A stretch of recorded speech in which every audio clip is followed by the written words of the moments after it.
Hello and welcome back to Homeschool Together. Thank you for joining us. Before we blast off this week, why don't you head on down to the show notes below and click on some links. Hit subscribe, check out our Gumroad page. If you're going around the world, if you want to study biomes, we've got some stuff there for you in the Gumroad page. Check it out, see if it's something that's going to help you. This week we were doing rockets and blasting off. We got to get to Zula. We got to get off of this gravity well. It's kind of annoying. And we got to get off the planet. And this week we were talking about rockets and whatnot. What better to do that than with Jack and Annie? So I was going to save this for the moon week because this is midnight on the moon. I was going to save it for then, but there's a lot of stuff about the moon. And I mean, just look at the back. 3, 2, 1, blast off. And we've been reading a lot of books that are a bit much for our 6-year-old. And so I was like, I'm going to read something that's totally in her wheelhouse. So, it's your standard Jack and Annie adventure. Jack said, Annie said. Yes, our young daughter really loved it. So, yeah, Midnight on the Moon, fun one if you have a young one that you're doing this with. Just a fun light read. Yeah. It was just a fun one. So, what else you could do? Brought that in. Space exploration.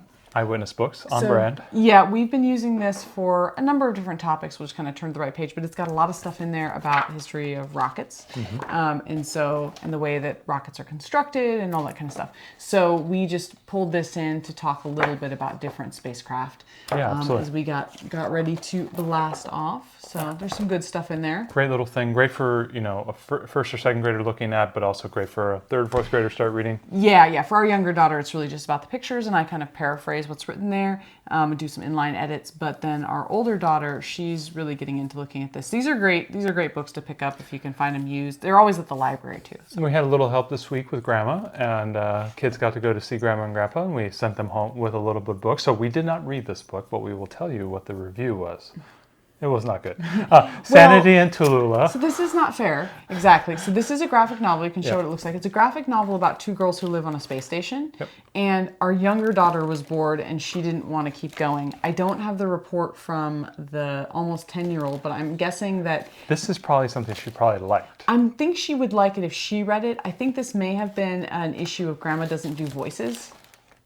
And we always read with... Hopefully Grandma's not watching. We always read with voices. So I think that might have been it. But this did get really good reviews, Sanity and Tallulah. So check it out, especially if your learners really like graphic novels. Yeah. I think graphic novels can sometimes be a really hard read aloud. Yeah. Our older daughter reads tons of like Babysitter's Club and Babysitter's Club Little Sister graphic novels and other graphic novels, and she loves those. But they may not translate as well to like read alouds that our younger daughter. So yeah, our youngest didn't dig it. She didn't dig it, but they almost got through it in a few days. So it is a space graphic novel. So your mileage may vary, but look it up. It might be something that's right for your kids. So we just wanted to show it to you. We got it at the library. It's free checkout.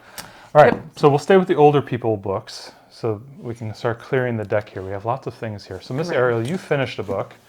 Right. So this is what I was talking about last week. Project Hail Mary, Andy Weir. Definitely, if you have not read it, get to the library or buy it. It's fantastic. It's probably a very long wait. You might as well just buy it. Yeah, just buy it. You can get a used copy. It's fantastic.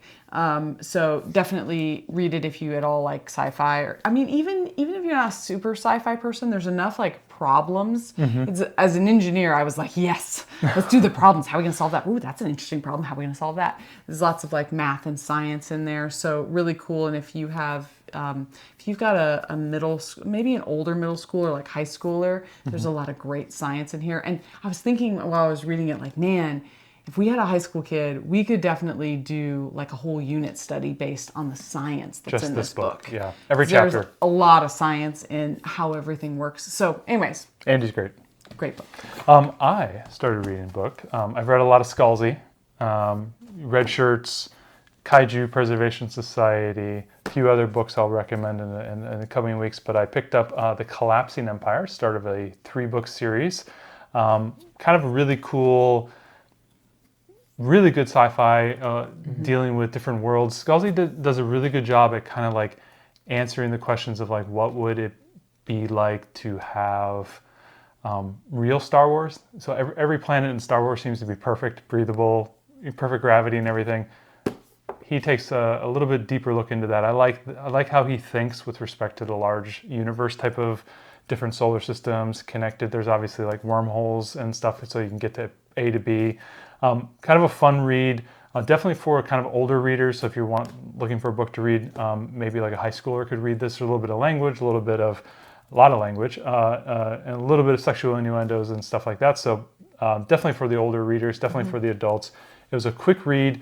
First few chapters were it was hard to get into it, figure out what was going on, and then it really settled in, and I was just chewing through like hundreds of pages a day, 100 pages a day. So really easy read, really quick. I'll probably move on to the next book. It's a 3-book series. So real good. The Collapsing Empire, real fun little, it was a beach read.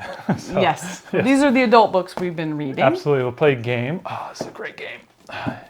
Planet. As we leave planet Earth, we thought, let's play Planet. Let's play Planet. Any excuse to play this game, we really do. It's more of a biome game than it is a solar system game, but you get these dodecahedrons. Yeah. Anyway, they're magnetic. You get to put magnetic tiles on them, and you get to create regions of different types of terrain, and then you get to attract different animals. Yeah, there's different. You're trying to make different combinations and clusters to solve certain conditions in the game, and then you get points for that and whatnot. And you're blind drawing cards. So there's all these different animals and the different habitats that they want to live in and stuff. So super fun game. We can play this all the way down to our kindergartner. Doesn't require any reading, just really simple putting tiles onto making different combinations. She doesn't win because she doesn't understand the strategy, but she really enjoys making the planet. She really enjoys it. So you can easily play this with a younger kid and they can play along, just to kind of have fun. You can give them some free bonus points and stuff to make them feel like they're with you on that one. Yeah. Maybe help them along with a little bit of strategy. But our 9-10-year-old was definitely plays for she blood. Almost won. She got more points than I did. Yeah, she definitely plays for keeps on this game. So this is a great game. We love this game. We've been playing this for a number of years. Great one to put into your catalog if you like kind of you're right, like the biomes. This has like multiple use cases, both space science, but also biomes and animals as well. You can kind of like feed it into whatever aspect you want. We did it for space science, but you could easily do this around the world. And we're studying animals. So great little thing here. Yes, so Planet. I'll show you the most amateur level of our crafts this week. We went hard on crafts this week. We went real hard on crafts. So the first one, which doesn't look good, I'll admit, but it was really cool when it was looking good. We built a bottle rocket, and now this was the cone. Ignore that. It took quite a few crash landings. I had a nice little cork from a wine bottle. So that went into the Kirkland wine there. Nice affordable 92-point score there. Drilled a hole through it, and then I used my bike pump to put that into the hole. We put a little bit of water in, so that created the pressure, and we were pumping and filling it up. And what happens is the pressure pops the cork, and the water goes shooting out, and the bottle rocket goes flying, and it was effective. The first 3 times we did it. After that, Mr. Matt was very wet, and the rocket started falling apart, and the markers started getting all over me. So our experiment was short-lived but very fun. The girls especially loved it. the first time when I was pumping it full. I'm like, man, it's not working, and I tried to loosen it a little bit. Oh man, I got wet. I got real wet. It exploded off me, and the kids loved it. They thought it was hilarious. So that was our little rocket experiment. You want to see something cool, kids? So then we went to a simpler rocket experiment. So we went back to the 3D printer, which we talked about last week. Printed off a bunch of pieces to mimic the Saturn V rocket. So that was a little kit card. Yeah, this is a kit card, and so each and every one of these pieces pops off, and so you just kind of assemble it, and it kind of clips into place. It's printed in a flat sheet, almost like if you were making like a model car or something, and it's just all the little pieces there, and they're kind of held on by strings, and you pop them off. And so I thought it was super cool printing this off, and then Ariel comes in and says, how about a bigger rocket? And this one's modular as well, and so she printed all these pieces, and they're all screw pieces. So it's a build your own rocket set, so it's got the different stages, it's got boosters and engines and all these parts. And this is all 3D printed. And there's a bunch of different pieces, so you can make a whole bunch of different rockets And with what's it. cool about it is it has these expander rings on it, these black expander rings, so you can actually build auxiliary engines and whatnot. And so I put all the pieces in front of one kid while I did some homeschool with the other. Yeah, and they got to build all the things, and they even have little rockets that go on the bottom here. So one kid got to build what they wanted, then I switched it over, took all the pieces apart, gave it to the other kid, did some homeschool over here. This was a hit. This was a hit. a very big hit. They love this, and they love just building whatever they wanted. Like all the pieces are modular. Yeah, everything, every part. These are You can build whatever you want. These are the engines, unscrews. You can do them in different colors. It was awesome.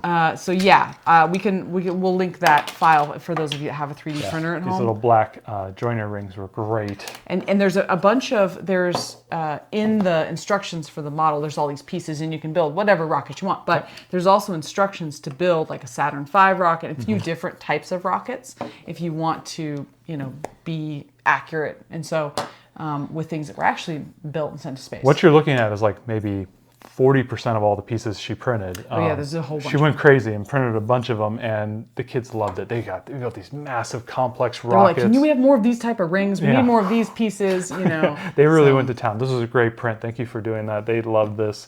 And now it's like kind of a thing that we're going to keep coming back to through the journey through space here, though. I keep having them build different rocket ships. They're super big and hardy and whatnot. They're not going to break. We're going to box them up and maybe give them to someone at the school or whatever at the parent partnership. They can use it going forward in the future when we're done. But this was such a great print. I loved it. The kids loved it too as well. It turned out great. All right, so we watched some movies there. We did. The first one we watched was Galaxy Quest as a family. I grab Thor's hammer. You shall be avenged. I shall avenge thee. I shall avenge thee. It's really fun. It's a movie about a crew of like a Star Trek type show, and they're it's been 20 years or something, and they're doing all the the Comic-Con cons kind of thing where they're showing up in fan service, and these aliens have been watching reruns and thinking that those are actually historical documents and that the crew is real, and so they've built the real ship. And they bring this basically group of actors up to the spaceship to try to deal with this alien this other alien race that's trying to wipe them out. And it's very funny. There's there's a little bit of language, and there's a few like sexual innuendo things that went right over both our kids' heads. They didn't get any of that. They thought the movie was awesome. They loved it. It's almost like a lighter version of kind of like a Fifth Element. Fifth Element was kind of weird and strange. Too strange. Too strange. This had a lot of like costume suits and rubberized faces and motorized mouths, just like they did in Fifth Element. I like that style, like kind of that old style. Didn't have to CGI everything. Yeah, it was real. It was real people in costumes. Tim Allen was great in it. Sigourney Weaver. Weaver was the unspoken hero of that movie. Alan Rickman, late Alan Rickman was great in there. It was great. Yeah, it's really funny. We just cracked up. We thought it was great. Yep. So the kids really enjoy that. We all really enjoyed that. And then the kids and I watched The Last Starfighter, which, if you haven't seen, is one that my dad loves. So I watched it since I was a little kid. It's from the 80s. It's about a teenage boy who lives in like a trailer park, and he plays this arcade game, and he ends up beating the game. And the game was really a test to go to across the galaxy or whatever, and become a starfighter and try to beat the evil Emperor, Kodan Armada, Zur and the Kodan Armada or whatever. Anyway, and so it's his adventure going to space, and then there's aliens come to Earth, and there's a whole bunch of stuff goes on. It's super cool. The girls loved it. They thought it was great. They hadn't seen it before.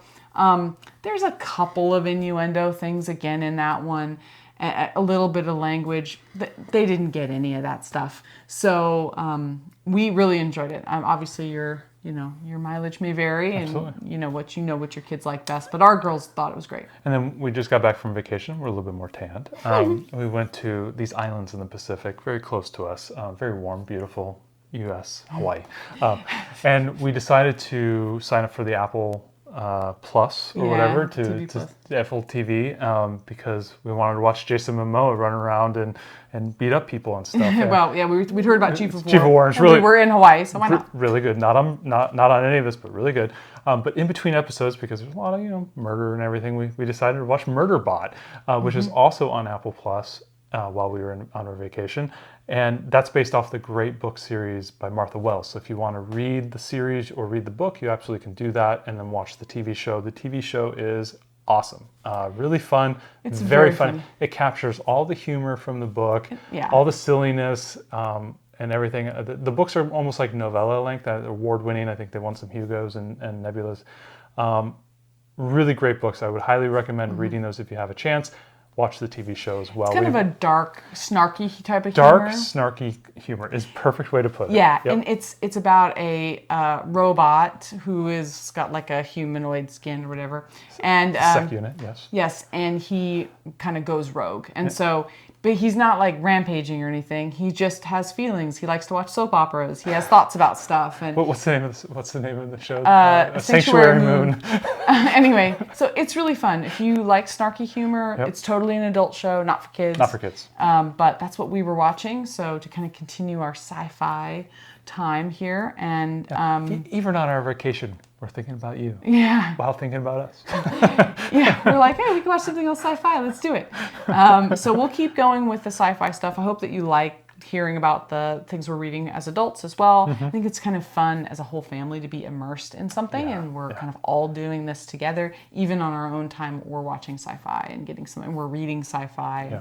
So that's been really fun. We're trying to like engage with the kids and have that fun time. So it's been great. So we're starting off on our journey, and now we're going to start getting into different planetary objects and asteroids and space station, and we've got a lot of places to go. So stay tuned. See you next week.